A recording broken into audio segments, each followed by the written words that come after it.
స్వాగతం మిత్రులారా. ఈరోజు వాయిదాలోనండి రెండు వేరే వేరే జంటల కథ. రెండింటికి సంబంధం లేదు, కానీ ఎందుకు ఒకేలా అనిపించా నాకైతే. అదృష్టవంతుణ్ణి చెడగొట్టగలిగేవాడు కానీ, దురదృష్టవంతుణ్ణి బాగు చేయగలిగేవాడు కానీ ఉండడం చెప్తా ఉంటారు కదా, అలా ఉందన్నమాట వీళ్ళ పరిస్థితి. ఒక భార్య భర్త మధ్యన ఏదో చిన్న విషయంలో ఏదో చిన్న గొడవ జరిగిందండి. వాళ్ళు దూరంగా ఉంటున్నారు. రోజుల దూరం కాస్త వారాలు, వారాలు కాస్త నెలలు దూరంగా మారిపోయింది. తర్వాత పంచాయతీ అన్నారు, కేసులు అన్నారు, ఇద్దరు కోర్టుల చుట్టూ తిరుగుతున్నారు. వీళ్ళిద్దరూ కలిసి ఉన్న కాలం కంటే కూడా కోర్టు చుట్టూ తిరిగిన టైమే ఎక్కువ అండి. సరే, ఈ ప్రాసెస్లో అండి ఈ అబ్బాయి ఎవరైతే భర్త ఉన్నాడో తన భార్యతో కలిసి మాట్లాడడానికి చాలా ప్రయత్నాలు చేశాడు. ఆయన ఏమీ ఫలించలేదు. ఆబ్వియస్లీ ఇలా గొడవలు జరిగినప్పుడు, అహంకారాల మధ్యలో ఉన్నప్పుడు వర్కౌట్ అవ్వవు. సో పెద్దవాళ్ళ మధ్యవర్తిత్వం పేరుతో, కోర్టులో కౌన్సిలింగ్ పేరుతో చెప్పి ఒకసారి అయితే ఏకంగా ధైర్యం చేసి ఓ పక్కన కేసులు ఇలా ఉండగానే అమ్మాయి వాళ్ళ ఇంటికి వెళ్ళాడు. ఈయన మాట్లాడడానికి ట్రై చేశాడు. ఈ అబ్బాయి వాళ్ళ మామగారు అంటే అమ్మాయి వాళ్ళ తండ్రి, రైట్, ఆయన అస్సలు పడనివ్వలేదు. ఆయన అస్సలు రానివ్వలేదు, కూర్చొనివ్వలేదు, అటు ఇంట్లో మాట్లాడనివ్వలేదు. ఒక్కసారి మీ ముందే మాట్లాడతానన్నా కూడా ఒప్పుకోలేదు ఆయన, రైట్. చాలామంది ఉంటారండి ఇట్లాగా. ఇప్పుడు మీకు పాత సినిమాలు, మీకు మురళీమోహన్వి, చంద్రమోహన్వి, ఇవి భలే ఉండేవి అసలు సినిమాలు. దాంట్లో చూపిస్తారు భార్యాభర్తలు గొడవ పడతారు, వాళ్ళు పుట్టింటికి వెళ్ళిపోతారు. ఈ అల్లుడు మాట్లాడడానికి, లేకపోతే కోడలు వాళ్ళ ఇంటికి మాట్లాడడానికి వెళ్తారు. పెద్దవాళ్ళ పాత్ర ఎలా ఉండాలి అని చెప్పి వాళ్ళు చాలా చక్కగా చూపిస్తారు. ఇప్పుడు మీ అమ్మాయి ఒంటి మీద దెబ్బలతోనో రక్తపు మడుగులోనో మీ ఇంటికి వచ్చింది అనుకోండి ఏ హాస్పిటల్లోనో ఏదో పెద్ద జరిగి అల్లుడు ఏదో ఇలా చేయటం వల్ల మీ అమ్మాయి పుట్టింటికి వచ్చింది అనుకోండి. తర్వాత మీ అల్లుడు కనబడితే మీరు పరిగెట్టించుకోవటం దట్స్ ఓకే. వాళ్ళిద్దరూ మనస్పర్ధల వల్ల విడిపోతే మేము ఒకసారి మాట్లాడుకుంటామని వస్తే మధ్యలో ఎందుకు కెలుక్కోవడం? మీ జీవితం కాదుగా, మీ అమ్మాయి జీవితం కదా, అది పెళ్లి చేశారు కదా, వాళ్ళకి అవకాశం ఇవ్వాలి కదా. సరే, ఇద్దరికీ వర్తిస్తుంది, అది అబ్బాయి పేరెంట్స్ అన్నా కానీ ఇద్దరికీ వర్తిస్తుంది. కొంచెం ఒక అవకాశం ఇవ్వాలి కదా, వాళ్ళు కనీసం మాట్లాడుకునే ఛాన్స్ ఇవ్వాలి కదా. కరెక్ట్. ఈయనేమంటాడు, తన వైఫ్ అంటే చాలా ఇష్టం అని చెప్తాడు. అంటే ఇష్టాన్ని మాటలతో చెప్తే సరిపోదు కదా అండి. ఏం చేశాడు తెలుసా, ఆవిడ నెలకి ఇంత కావాలన్నా కానీ మెయింటెనెన్స్ కేసు వేస్తుంది కదా. ఈయన కోర్టుకు వచ్చి డబ్బులు కావాలితే కోర్టుకి ఎందుకు రావటం, నన్ను అడిగితే నేను ఇచ్చేవాడిని కదా అని చెప్పి కౌంటర్ ఫైల్ చేయలేదు, నో అబ్జెక్షన్ చెప్పాడు. సో అంటే ఆవిడ ఇంత డబ్బులు అడుగుతోంది, నేను ఇవ్వడానికి రెడీగా ఉన్నాను, కేసు ఎందుకు వేసిందో ఎవరికి అర్థం కాలే. సో జడ్జి గారు ఇద్దరిని కూర్చోబెట్టి కౌన్సిలింగ్ ఇచ్చారండి. అసలు మీ ఇద్దరు విడిపోవడానికి కారణం ఏంటి? ఆయన చాలా ప్రయత్నం చేశారు జడ్జి గారు, మెయింటెనెన్స్ కేసులోని జడ్జి గారు. అఫ్కోర్స్ ఆ కేసులో వెంటనే జడ్జిమెంట్ ఇచ్చారనుకోండి, అది వేరే విషయం. షార్టెస్ట్ మెయింటెనెన్స్ కేసు అని చెప్పాలేమో, వెంటనే వచ్చింది, చాలా ఫాస్ట్గా వచ్చింది. జడ్జిమెంట్ కాపీ చూశానండి నేను. ఏం రాస్తారని దాంట్లో ఏం రాయగలుగుతారు? ఆవిడ అడిగింది, ఈయన ఓకే అన్నారు. పెళ్లి చేసుకున్నందుకు చాలా బాధ్యతగా వ్యవహరించారు. కోర్టు రూమ్లో కానీ కౌన్సిలింగ్లో కానీ వాళ్ళ జంటని చూశాక విడిపోవడానికి పెద్ద కారణాలు ఏమీ కనబడలేదని రాసుకొచ్చారండి. కానీ ఇద్దరు దూరంగా ఉంటున్నారు కాబట్టి, ఆవిడ మెయింటెనెన్స్ కావాలని అడిగింది కాబట్టి, ఈయన ఇవ్వడానికి సిద్ధంగానే ఉన్నాడు కాబట్టి ఇంత మెయింటెనెన్స్ ఇమ్మని చెప్పి ఆర్డర్ ఇచ్చేశారు వాళ్ళు. ఇది ఇలా నడుస్తూ ఉండగా వాళ్ళు ఏం చేశారు, అమ్మాయి వాళ్ళు పెద్ద పెద్ద అలిగేషన్స్ పెడుతూ వాళ్ళ మధ్యన ఏవో కొన్ని సంఘటనలు, ఇలా కలిసి మాట్లాడడం ఇట్లాంటివన్నీ గొడవలు కాదండి, కొన్ని సంఘటనలు జరిగాయి. కానీ వాటి కాంటెక్స్ట్ మార్చేసి కొన్ని ఆధారాలు వీళ్ళే ప్రిపేర్ చేసి పగడ్బందీగా 498A BNS 85 కేసు ఫైల్ చేశారండి. ఆ కేసు ఫైల్ చేసినప్పుడు అండి దాంట్లో అబ్బాయి పేరుతో పాటు ఆయన ఫ్యామిలీ మెంబర్స్ మొత్తం 7 పేర్లు పెట్టారండి. అసలు మీ ఇద్దరి మధ్యన గొడవ లేకపోతే అమ్మాయి వాళ్ళు అంత సీరియస్గా ఎందుకు గొడవ పడుతున్నారు? ఏదో కారణం ఉండాలి కదా. నేను అడిగాను, ఇది ఏదో కారణం ఉండాలి కదా, ఏమీ లేకుండా ఇంత గొడవ ఎలా అవుతుంది?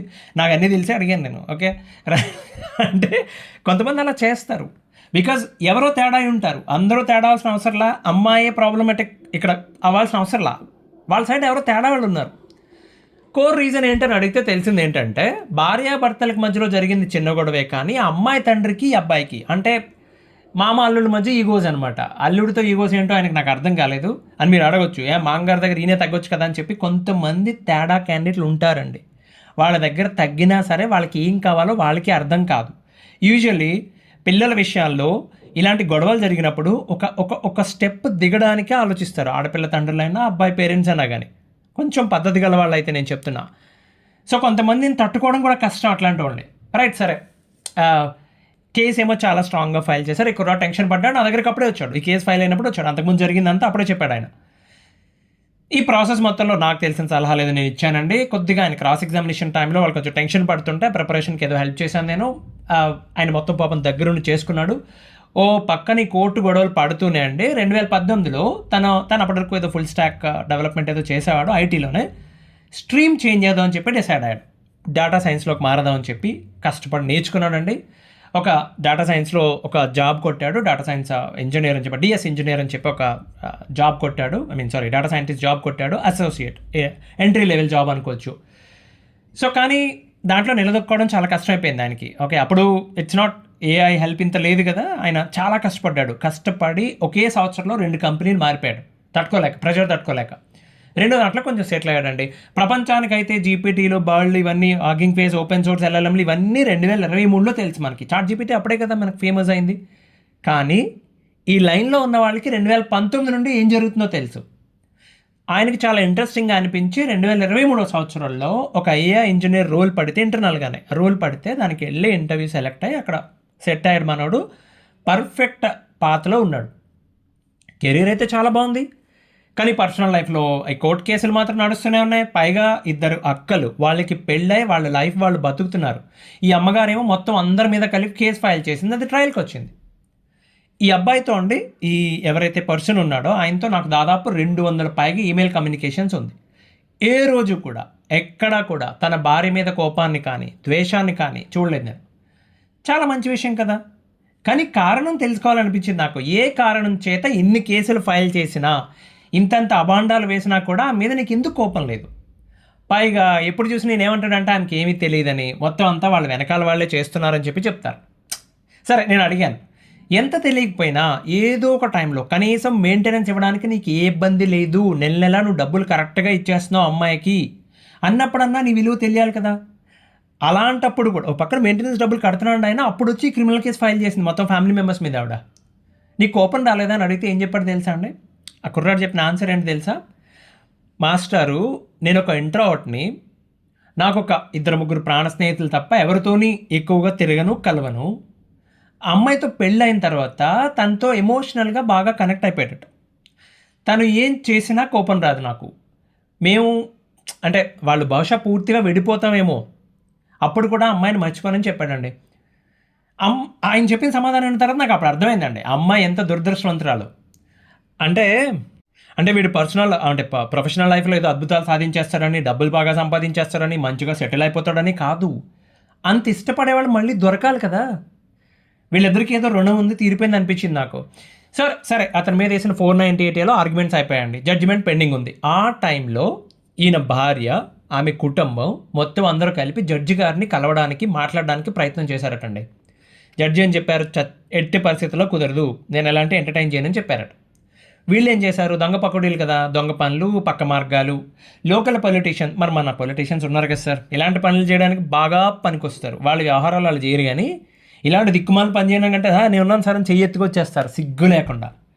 జడ్జి గారిని కలవడానికి వెళ్ళారండి. ఆయన దగ్గర ఏం జరిగింది తెలుసా? జడ్జి గారి దగ్గర ఒక అసిస్టెంట్ ఉంటారు కదా, ఆయన ఈ అబ్బాయి వాళ్ళ అడ్వకేట్కి అక్కడ ఏం జరిగిందో చెప్పారు. ఎవరికన్నా టెన్షన్ ఉంటుంది కదండి. 4 రోజుల్లో జడ్జిమెంట్ ఉంది.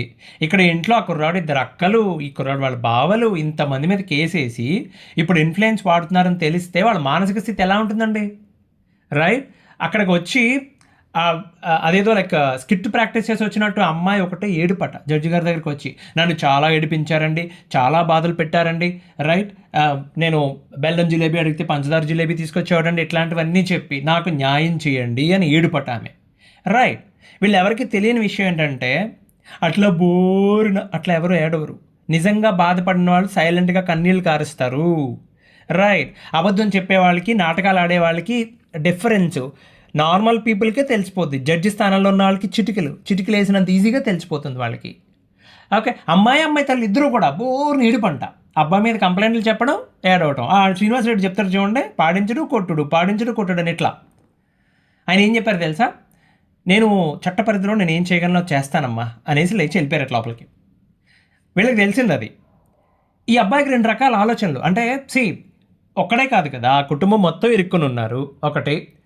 అలాగే నిజానికి నేను కూడా టెన్షన్ పడ్డాను. ఎందుకంటే ఆ ట్రయల్కి వెళ్ళమని నేనే ఐడియా ఇచ్చాను. క్వాష్కి వెళ్దామండి అంటే నేను ఏమండి మీ కేసులో బోల్డ్ అంత ఎవిడెన్స్ ఉంది, మెరిట్స్ చాలా బాగున్నాయి, టైం ఎందుకు వేస్ట్ చేసుకుంటారు? క్వాష్కి వెళ్తే ఎప్పుడు తేలుతుందో తెలియదు, ఇంతమంది ఇరుక్కుని. ట్రయల్ రన్ చేయమని చెప్పండి, అందరూ లోకల్లోనే ఉన్నారు, మీరు ఒక్కరే వేరే చోట నుంచి రావాలి, ట్రయల్ రన్ చేయమని చెప్పండి, తేలిపోద్దని చెప్పా. ఆయన నాకు ఫోన్ చేసి, ఏమండి ఇట్లా జడ్జి గారిని కలిసారంటే వాళ్ళు, మాకు తెలిసిందండి ఇన్ఫ్లుయెన్స్ ఏమన్నా పని చేస్తుందా అంటే నాకు టెన్షన్ పట్టుకుంది. అంతే కదా, చిన్న శిక్ష పడినా ఇంట్లో ఆడవాళ్ళ పేర్లు కూడా ఉన్నాయండి, వాళ్ళ తర్వాత హైకోర్టుకి వెళ్తారు, ఇవన్నీ తర్వాత విషయం, ఫస్ట్ డ్యామేజ్ జరిగిపోతుంది కదా. కానీ కోర్టు వ్యవహారాల్లో ఎవిడెన్స్ సాక్ష్యానికి విలువ, ఎమోషన్కి కాదు అని ఇంకొకసారి నిరూపణ అయింది. చక్కగా క్లీన్ చిట్ ఇచ్చారండి, కేసు కొట్టి పడేశారు. పైగా కొన్ని పాయింట్స్ ఎంత స్ట్రాంగ్గా రాశారంటే వీళ్ళు అప్పీల్కి వెళ్ళడానికి కూడా లేకుండా రాసి పడేశారు. లోకల్ పొలిటీషియన్ ఉంది కాబట్టి వాళ్ళు అక్కడ వరకు రీచ్ అవ్వగలిగారండి. ఎప్పుడూ కూడా జడ్జెస్ని కలవడానికి ట్రై చేయకండి, ఎందుకంటే ఎవరైతే ఇలా కలుస్తారో వాళ్ళు ఎంతో కొంత తప్పు చేశారని అనిపిస్తుంది వాళ్ళకి, రైట్? వాళ్ళ డెసిషన్ మామూలుగా ఉండవు, రైట్? ఇప్పుడు మరి బయట కరప్ట్ అంటున్నారు కదండి చాలామంది జడ్జెస్ని నేను అదే చెప్తున్నా, ఇన్ఫ్లుయెన్స్ ఎక్కడ పనిచేస్తుంది?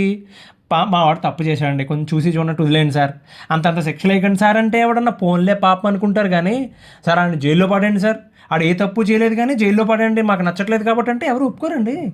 వాళ్ళ కెరీర్ మీద పడిపోతుంది అది మచ్చ. ఇప్పుడు ఆ అమ్మాయి వెళ్ళి, ఏమంటే విడాకులు కేసు వేశారు, మా ఆయన నాకు ఇవ్వడం ఇష్టం లేదు, నాకు మా ఆయన అంటే చాలా ఇష్టం, కొంచెం కన్సిడర్ చేయండి సార్ అనో.